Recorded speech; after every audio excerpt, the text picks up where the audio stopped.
Bharatiya Janata party के अध्यक्ष, इस सभा की अध्यक्षता कर रहे श्री भंवर सिंह जी चौहान, जिलाध्यक्ष श्री श्याम जी भदौरिया और भारतीय जनता पार्टी के प्रदेश के मंत्री श्री धर्मवीर जी प्रजापति, सांसद श्री बाबूलाल जी, प्रत्याशी श्री जितेंद्र जी वर्मा और हमारे राजा साहब बाह श्री अर्धवन सिंह जी, श्री राजकुमार चाहर, श्री नानक चंद अग्रवाल, श्री सत्यदेव जी दुबे, श्री गिरिराज सिंह कुशवाहा, श्री प्रदीप जी भाटी, सुश्री रूपाली दीक्षित, श्री डॉक्टर विजेंद्र कुमार शर्मा, ठाकुर नाहर सिंह, ठाकुर बान सिंह, ठाकुर शिव कुमार सिंह, श्री राजेश कुशवाहा, श्री महेश बघेल, डॉक्टर राकेश मोनिया, श्री नरेश ठाकरे, सुश्री कविता चौहान और चौधरी ऋषिपाल सिंह और यहां इस सभा में मौजूद मेरे सभी सम्मानित बहनों एवं भाइयों, लंबे अरसे के बाद फतेहाबाद की सार्वजनिक सभा को संबोधित करने के लिए आप सबके सामने खड़ा हुआ हूं।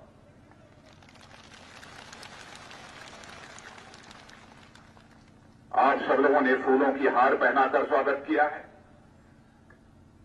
तालियां बजाकर आपने स्वागत किया है। सब तो सब मेरे सिर पर इस क्षेत्र की आन बान शान की पहचान या पगड़ी भी पहनाकर आपने स्वागत किया है।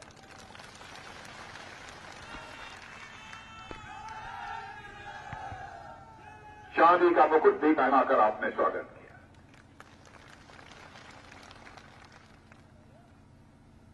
मैं सब कुछ स्वीकार करता हूं,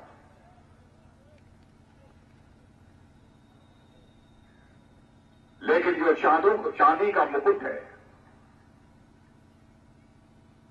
जो मुझे पहनाया है, कौन से पहनाया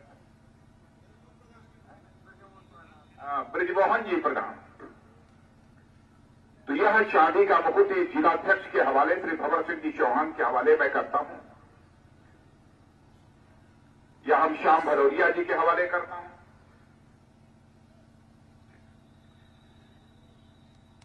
और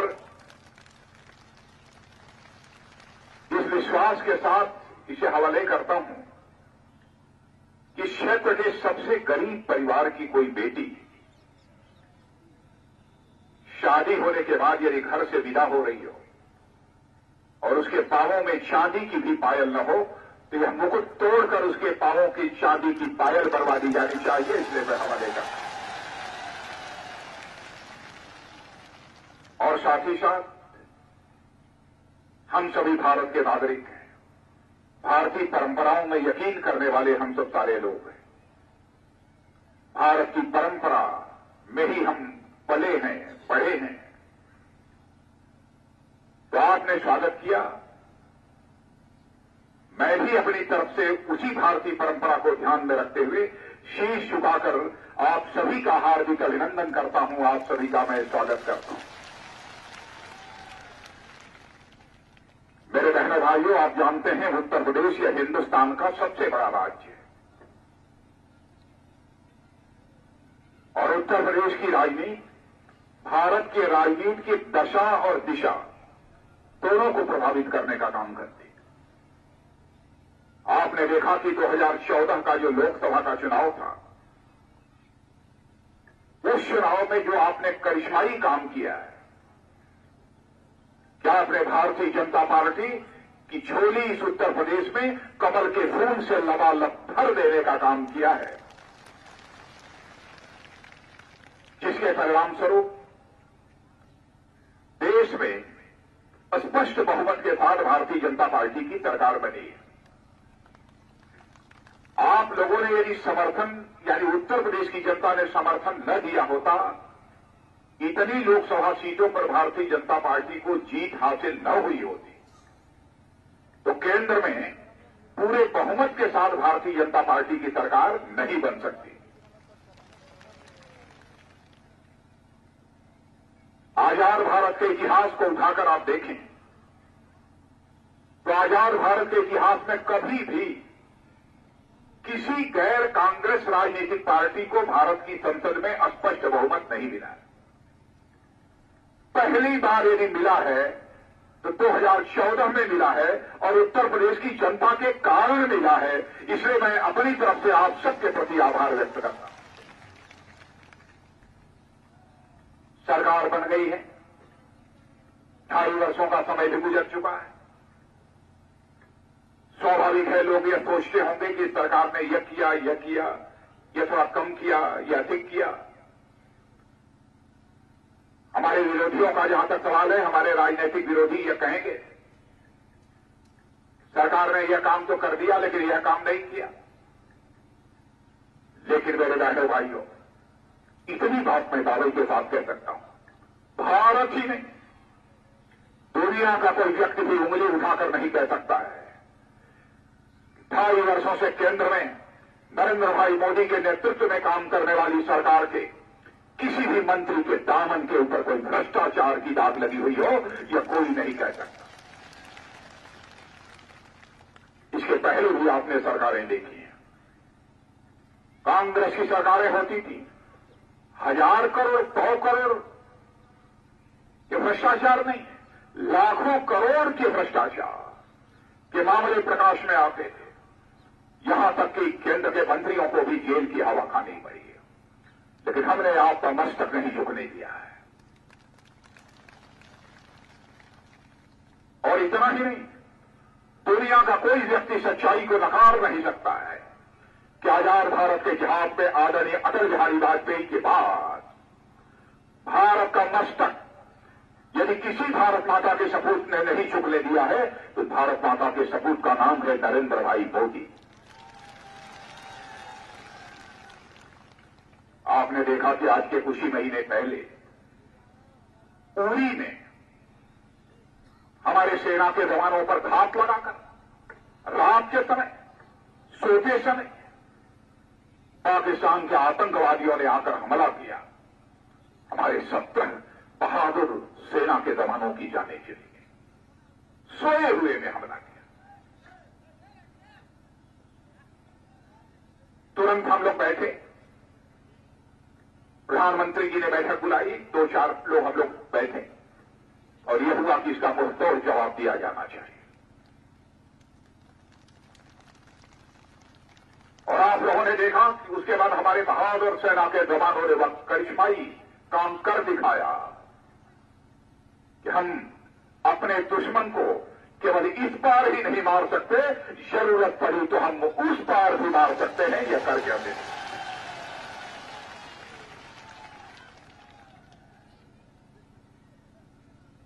सारी दुनिया को हमने संदेश दे दिया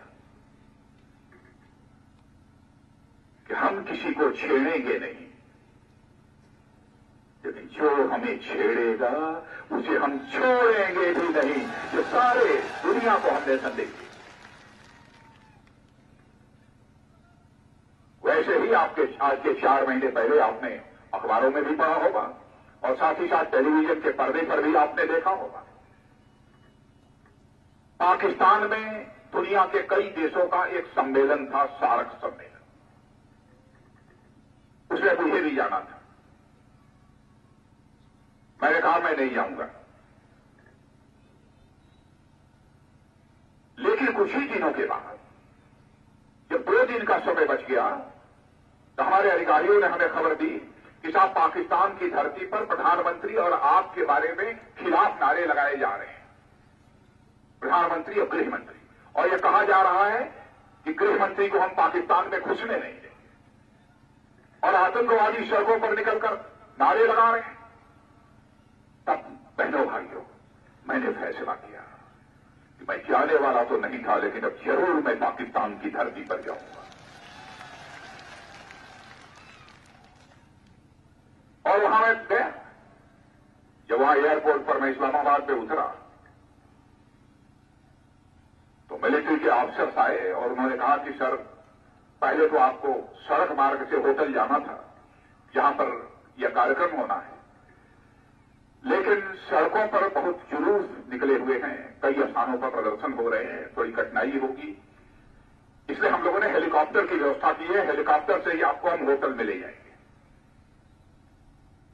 पहले भाई, चूंकि मैं मेहमान था, इच्छा तो हुई कि मैं कह दूं कि नहीं, मैं सड़क मार्ग से ही चलूंगा, लेकिन बेईमान था। जैसी व्यवस्था वहां की सरकार ने की थी उस अनुसार ही मुझे जाना था, मजबूरी थी हमारी। मैं पहुंचा, होटल के आधे किलोमीटर दूर यह हेलीकॉप्टर उतरा और जब वहां से मैं होटल की तरफ बढ़ा तो बीच में वही नारेबाजी, मेरे नाम को लेकर मुर्दाबाद मुर्दाबाद, वापस जाओ वापस जाओ। 4 स्थानों पर, आधे किलोमीटर में 4 स्थानों पर यह विरोध हुआ। लेकिन मैंने भी ठान लिया है कि यदि आया हूं पाकिस्तान की धरती पर तो पाकिस्तान की धरती पर, धरती की छाती पर खड़े होकर इस पाकिस्तान को बेनकाब करके मैं जाऊंगा। और बहनों भाइयों, मैंने कहा तुम आतंकवाद को बढ़ावा देते हो, तुम आतंकवाद को बढ़ावा देते हो, यह सिलसिला बंद होना चाहिए। दुनिया के देशों के सामने मैंने कहा ये आतंकवादी है, ये आतंकवाद को बढ़ावा देने का काम करते हैं। लेकिन भारत की नीति पहले से ही रही है कि हम पड़ोसी देशों के साथ अपने रिश्ते अच्छे बनाकर रखना चाहते हैं। क्योंकि हमारे आदरणीय अटल बिहारी वाजपेयी जी, जिनका यह चित्र लगा हुआ है, यह बराबर कहा करते थे कि जिंदगी में दोस्त बदल जाते हैं लेकिन पड़ोसी नहीं बदलता। इसको ध्यान रखना। हम तो चाहते हैं कि हमारा पड़ोसी सुधरे, भारत को अस्थिर करने की, भारत को तोड़ने की वह कोशिश न करे, लेकिन अपनी हरकतों से बाज नहीं आता। और 2 घटनाओं का जिक्र मैंने इसलिए किया मेरे बहनों भाइयों, समस्त देशवासियों को यह यकीन दिलाने के लिए, चाहे जो कुछ भी हो जाए, चाहे हमें जो भी खामियाजा भुगतना पड़े, हम अपने देशवासियों का मस्तक किसी भी सूरत में झुकने नहीं देंगे। यह यकीन दिलाने के लिए आपको मैंने 2 घटनाओं की याद दिलाई है। अब कहते क्या, यहां की समाजवादी पार्टी की सरकार के मुखिया ये कहते हैं मोदी जी यह बताएं कि अच्छे दिन कहां है। अब उन्हें दिखाई ही नहीं दे रही। लेकिन मैं उन्हें बता देना चाहता हूं, उत्तर प्रदेश में अच्छे दिन होंगे तो हो सकता है कि आप लोगों के घर में होंगे जो उत्तर प्रदेश में सत्ता में बैठे हैं। अच्छे दिन आ रहे हैं। पहले इस देश के मान सम्मान स्वाभिमान की रक्षा की है, कई ऐसे कदम उठाए हैं, किसानों के लिए उठाए हैं, व्यापारियों के लिए उठाए हैं, नौजवानों के लिए उठाए हैं। मैं बहुत विस्तार में चर्चा करूंगा तो 2 घंटे का समय लगेगा, नहीं जाना चाहता। लेकिन 70 वर्षों में जो कुछ भी कांग्रेस ने और इन सब सारे लोगों ने किया है बहनों भाइयों, चुटकी बजाकर सारी समस्याओं का समाधान नहीं हो सकता। फिर भी हमने काफी कदम आगे बढ़ने की कोशिश की है और उसमें कामयाबी हासिल की है, जब उन्हें नहीं दिखाई देता है। और मैं तो ये कहना चाहता हूं समाजवादी पार्टी के मुखिया से, इसलिए आपको अच्छे दिन नहीं दिखाई दे रहे हैं कि आप लोग, आपकी सरकार यहां रहने के कारण यहां उपग्रहण लग गया है, इसलिए आपको दिखाई नहीं दे रहा।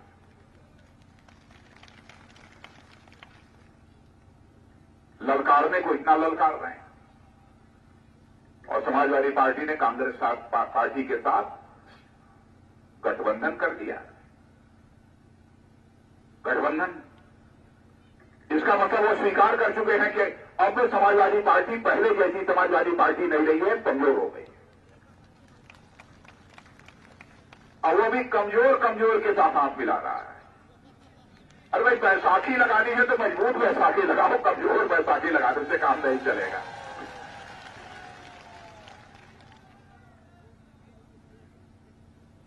लेकिन देखिए कब तक चलता है। लेकिन मेरे बहन भाई को याद दिलाना चाहता हूं, चाहे समाजवादी पार्टी हो, चाहे कांग्रेस पार्टी हो, जिनका गठबंधन हुआ है, चाहे बहुजन समाज पार्टी हो, इनके नेताओं पर भ्रष्टाचार के आरोप लगे होंगे, लेकिन भारतीय जनता पार्टी किसी शीर्ष नेता के ऊपर कोई भ्रष्टाचार का आरोप कभी नहीं लगने पाया है। यह भी आपको बताना चाहता हूं। और कहते क्या है कि भाई इसलिए हमको थोड़ा सा अपने पिताजी क्या करनी पड़ी, तो हमको चाचा काम नहीं करने दे रहे थे, भतीजा काम नहीं करने दे रहा था, लोग हमको काम नहीं करने दे रहे थे, इसलिए हमने ऐसा किया। क्या तमाशा है, आपने किया भी कुछ नहीं और जनता की आंखों में धूल झोंक रहे हैं। हमको चाचा काम नहीं करने दे रहे, भतीजा काम नहीं करने दे रहे, यानी शीत भी आपकी, अब पट भी आपकी, अब उलट तेरे बाप का।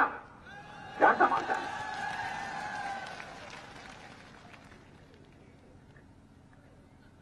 और बाद में जो कुछ भी है, अब ये कांग्रेस के नौजवान नेता है, हमने देखा 4 महीने पहले ही खाट पर सभा कर रहे थे। खाट पर पहली बार इस उत्तर प्रदेश में किसी ने खाट पर सभा करते हुए देखा होगा। खाट पर। मैंने कहा कि जो राजनीतिक पार्टी 4 महीने पहले ही चुनाव के खाट पकड़ चुकी है, उससे तो समझौता कर रहे हो।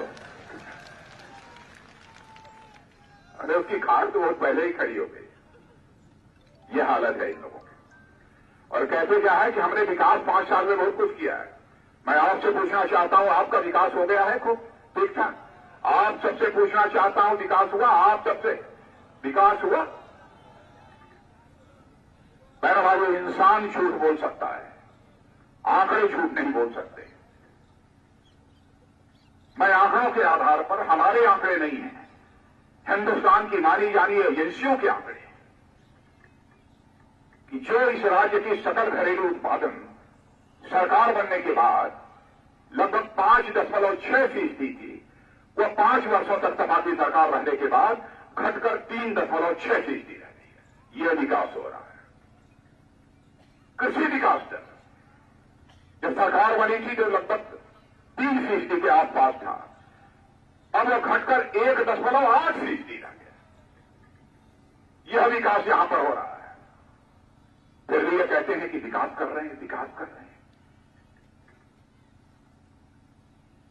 और लड़ाई झगड़े को, जो परिवार में लड़ाई झगड़ा हुआ, उसे बहाना बतला रहे हैं कि भाई हम जो नहीं कर पाए क्योंकि परिवार में कुछ ऐसा था, इस कारण हम नहीं कर पाए। और मुलायम सिंह जी कहते हैं, जिस मुलायम सिंह जी ने समाजवादी पार्टी खड़ी की, बराबर कांग्रेस का विरोध करते हुए, सारे मुलायम सिंह जी की जीवन की गाढ़ी कमाई को इन्होंने बिल्कुल पानी में डाल दिया। गठबंधन किया, उस समय भी मुलायम सिंह जी ने विरोध किया। जिस पार्टी का हमने सदैव विरोध किया, जिस पार्टी ने हिंदुस्तान को लूटा है, उसके साथ हमारे बेटे ने गठबंधन किया है। मैं प्रचार करने नहीं जाऊंगा। अब वो क्या करेंगे मैं नहीं जानता हूं। हालात ये हो गए हैं बहनों भाइयों कि समाजवादी पार्टी ने तो कांग्रेस के साथ गठबंधन करके अपनी आत्महत्या कर दी।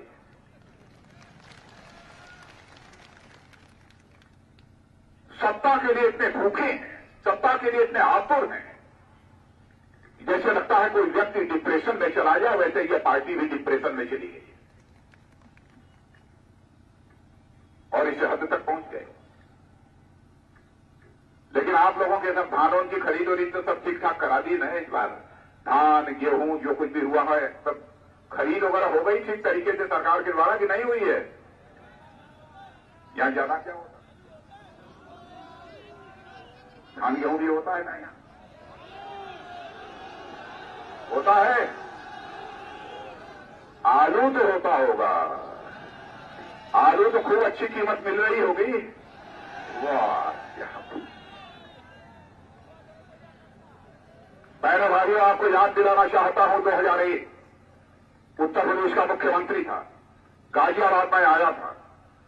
आलू पैदा करने वाले कुछ किसान मुझसे मिले और उस समय उन्होंने कहा था मुझसे कि मुख्यमंत्री जी, हालात बहुत ही खराब हैं, हमारा आलू कोई खरीदने वाला नहीं है, आलू खेतों में पड़ा हुआ सड़ रहा है। तुरंत मेरे बहनों भाइयों, मैंने वहां चीफ सेक्रेटरी को आदेश दिया था कि तुरंत सारी जितने भी अपने पास हैं, जो भी साधन है, सारे साधनों को लगाइए और उत्तर प्रदेश के किसानों का जितना भी आलू है वह खरीदा जाना चाहिए और दुनिया के दूसरे देशों में उसे भेज दिया जाना चाहिए, ताकि हमारे उत्तर प्रदेश के आलू पैदा करने वाले किसानों के आलू की कीमत बढ़ जाए।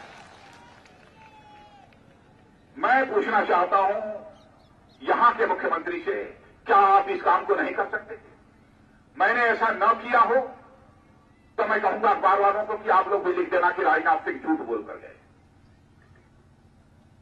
कुछ भी यदि मैं गलत बोलूं तो लिख दीजिएगा कि राजनाथ सिंह झूठ बोल कर गए। मैं अपनी गलती स्वीकार कर लूंगा, माफी मांग लूंगा। और यह बात बहनों भाइयों मैं इसलिए कह रहा हूं कि जिंदगी में यदि हमने राजनीति की है तो जनता की आंखों में धूल झोंक कर राजनीति नहीं की है, जनता की आंखों में आंख डालकर राजनीति की है। इसलिए मैं यह बात कह रहा हूं।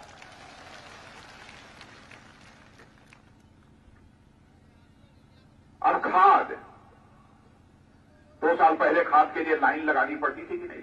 लाइन लगानी पड़ती थी खाद के लिए कि नहीं? लेकिन आज यह बतलाइए, आपको खाद के लिए लाइन लगानी पड़ रही है? पहले से थोड़ी सी खाद सस्ती हो गई है कि नहीं हुई है? इसे कहते हैं सरकार। यह है केंद्र की सरकार, भाजपा की सरकार।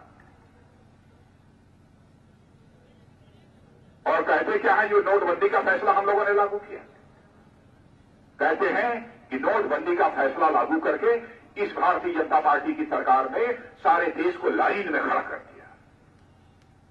बहनों भाइयों,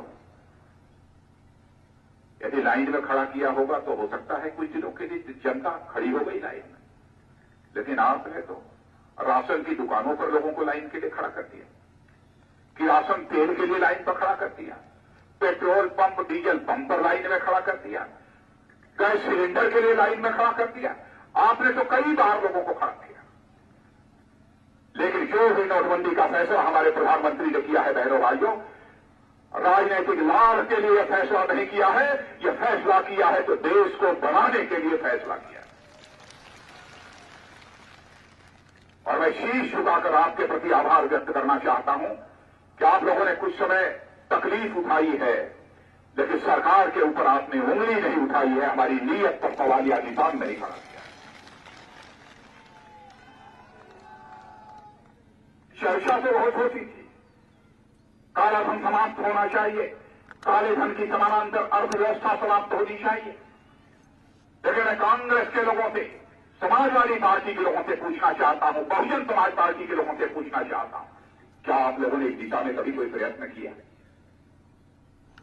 पहली बार आजाद भारत के इतिहास में काले धन की समानांतर अर्थव्यवस्था को समाप्त करने की पहल किसी सरकार ने की है तो बहनों भाइयों, हम लोगों की सरकार ने की।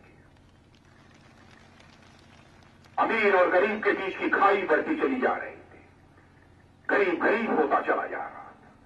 हम लोगों ने तय किया कि समाप्त होना चाहिए। जब तक हिंदुस्तान का हर इंसान, हर नागरिक अपने पैरों पर नहीं खड़ा होगा, तब तक किसी हिंदुस्तान को जैसा बलवान हिंदुस्तान हम बनाना चाहते हैं, हम नहीं बना पाएंगे। और आपको यह पूछेगा, मैं विरोधियों को बदला, राजनीतिक विरोधियों को बदलाना चाहता हूं कि जहां तक नोटबंदी के फैसले का सवाल है, देख लेना, आपके 55-60 वर्षों तक कांग्रेस ने हुकूमत की है। आज भी हमारा भारत 122 करोड़ की जनसंख्या का भारत, जिसके पास न जन संसाधन की कमी है, न प्राकृतिक संसाधनों की कमी है। इस धरती के नीचे जाइए, आपको कोयला भी मिलेगा, चांदी भी मिलेगी, सोना भी मिलेगा, पानी भी मिलेगा, सब कुछ मिलेगा। ऐसे देश को 65 वर्ष 60 वर्षों तक हुकूमत करने के बावजूद इन लोगों ने दुनिया के गरीब देशों की कतार में लाकर खड़ा कर रखा है। और जो हम लोगों ने कदम उठाया है और जैसा हम आगे करना चाहते हैं, जो हम लोगों ने सोच रखा है, मैं आपके माध्यम से समस्त देशवासियों को यकीन दिलाना चाहता हूं, बहनों भाइयों, कि आगामी 10 से लेकर 15 वर्षों के अंदर हमारा और आपका यह भारत विश्व की आर्थिक महाशक्ति बनकर खड़ा हो जाएगा।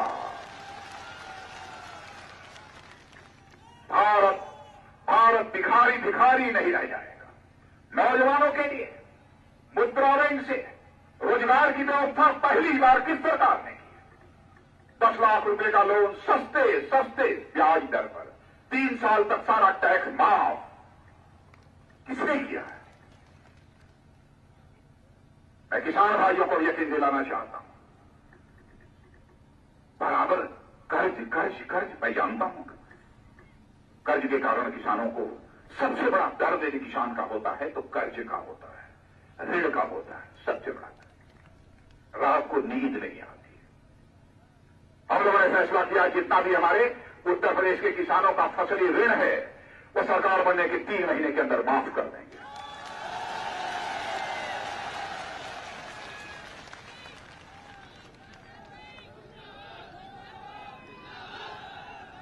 इतना ही नहीं,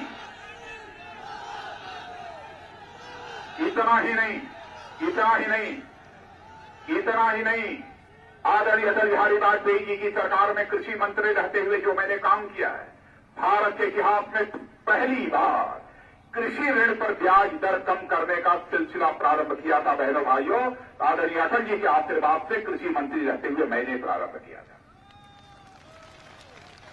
14 से लेकर 18% का ब्याज लगता था। अटल जी को मैंने कहा, उन्होंने कहा जाओ राजनाथ सिंह, आशीर्वाद है, जो करना हो करो। पहली बार 14 से 18% जो आपके कर्ज पर ब्याज लगता था, उसको मैंने 8, 8.5% कराया था।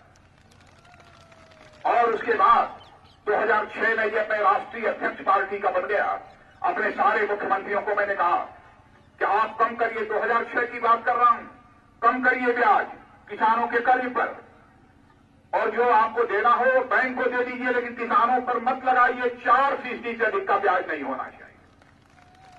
लेकिन साथ ही साथ मैंने यही कहा था, पहले वर्ष में 4% ब्याज लीजिए, दूसरे वर्ष में 3% ब्याज लीजिए, तीसरे साल में केवल 2% ब्याज लीजिए, चौथे साल में केवल 1% ब्याज लीजिए, 5वें साल 0% उनसे ब्याज लीजिए।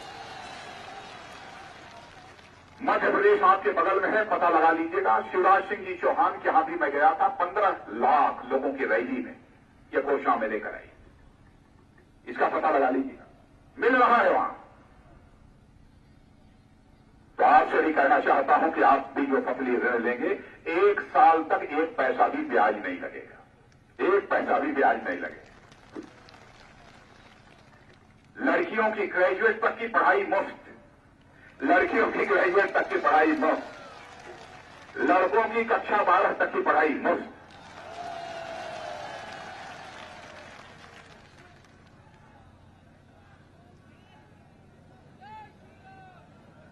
अब क्या करें, आप लोगों को देखकर तो मेरे दिल में इतना प्यार उमड़ रहा है कि मैं और थोड़ी देर बोलूं, लेकिन आगे और सभा है।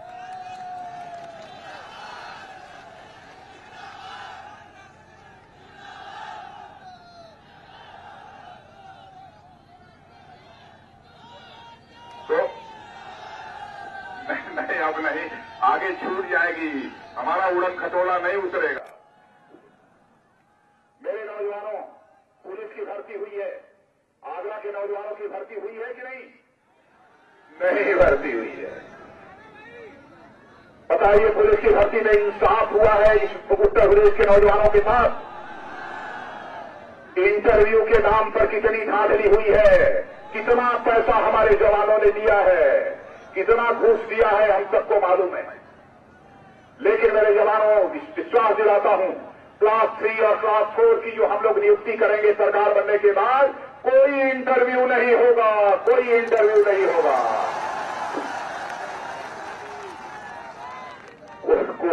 अब कोई नेता अधिकारी आपसे पैसा नहीं मांगेगा, कि वो इंटरव्यू में ही तो धांधली करते, तो सही है ना?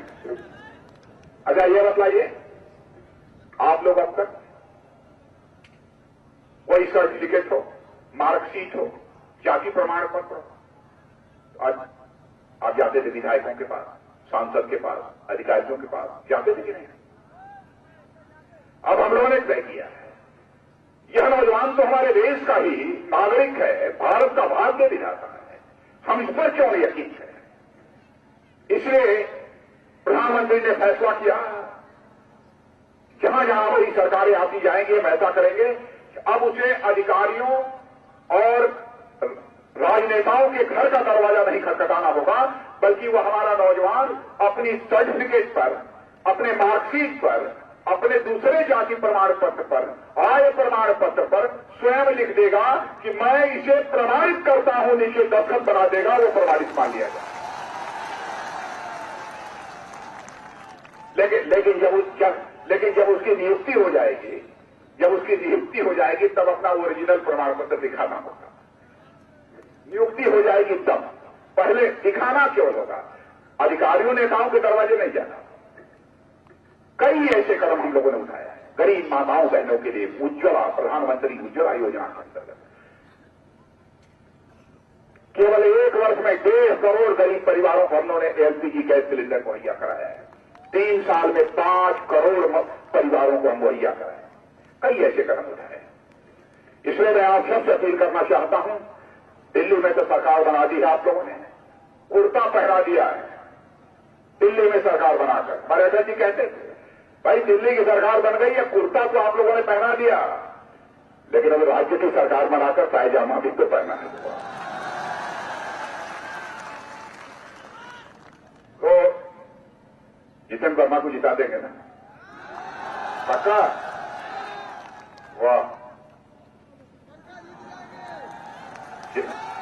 जितेंद्र वर्मा का टेम्पो हाई है। आइए, और आपसे मैं निवेदन करना चाहता हूं कि आगरा में जहां जहां पर भी भारतीय जनता पार्टी के प्रत्याशी लड़ रहे हैं, सारे भेदभावों को भुलाकर, जिनकी थोड़ी नाराजगी होगी उनसे भी मैं कहूंगा, सवाल इस देश का है। देश बनाने की दिशा में हम लोग कदम आगे बढ़ा रहे हैं। इसलिए इस राज्य में भी हमारी सरकार होनी चाहिए। कमल के फूल का बटन दबाइए बहनों भाइयों, और भारतीय जनता पार्टी की यहां सरकार बनाइए। यही अपील करते हुए और आप सबको धन्यवाद देते हुए अपना निवेदन समाप्त करता हूं।